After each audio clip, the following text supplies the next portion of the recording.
तयार झालंय आपलं उन्हाळा स्पेशल शरीर थंड ठेवणारं कैरीचं पन्ह. चवीला अप्रतिम लागतं. एकदा बनवून बघा, नक्की आवडणार. आवडल्यास लाईक, कमेंट आणि सबस्क्राईब करा फ्रेंड्स. फ्रेंड्स, कसे आहात? आज आपण बनवूया कैरीचं पन्ह. कैरीचं पन्ह बनवण्यासाठी हे बघा, इकडे मी एक कैरी घेतलेली आहे. ही कैरी फार आंबट नसते आणि फार गोडही नसते, मध्यम आंबट असते, तर आपण तिचा वापर करणार आहोत.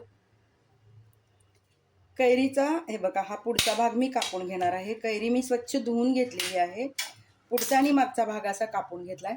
आता मी याला पाण्यामध्ये शिजवून घेणार. कैरी शिजण्यासाठी 10 मिनिटं लागतील, तर आपण शिजवून घेऊया. इकडे कैरी शिजून तयार झालेली आहे. मी खाली काढून घेतले. आता त्याचा आपण गर काढून घेणार आहोत. इकडे मी कैरीचा गर काढून घेतलेला आहे. हे पाहू शकता, अतिशय मऊसूत असा गर तयार झालेला आहे. इकडे मी गूळ खिसून घेतलाय. आता आपण बनवूया. पहिल्यांदा आपण मीठ घालूया. मिठानंतर मी गूळ घातलाय. आपण हे असं छान मिक्स करूया. गूळ विरघळून घेऊया.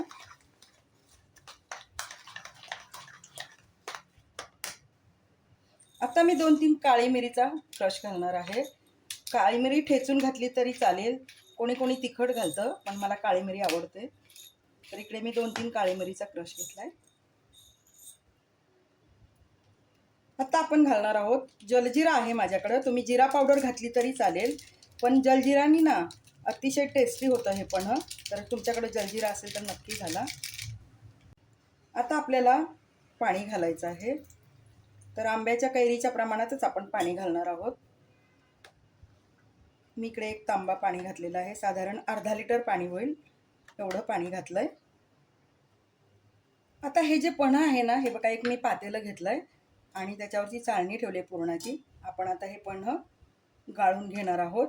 म्हणजे त्याच्यामध्ये रेषा वगैरे असतात ना आंब्याच्या, तर त्या पूर्णपणे निघून जातील. आणि गूळ वितळायचा राहिला असेल तर तोही आपण चमचाने असा वितळून घेऊया. आता आपलं पन्ह तयार झालेलं आहे. आपण पिण्यासाठी घेऊया. खाली मी बर्फाचे तुकडे घातलेले आहेत आणि आता आपण हे पन्ह ओतून घेणार. पुदिना आहे, पुदिना वरून ठेवूया.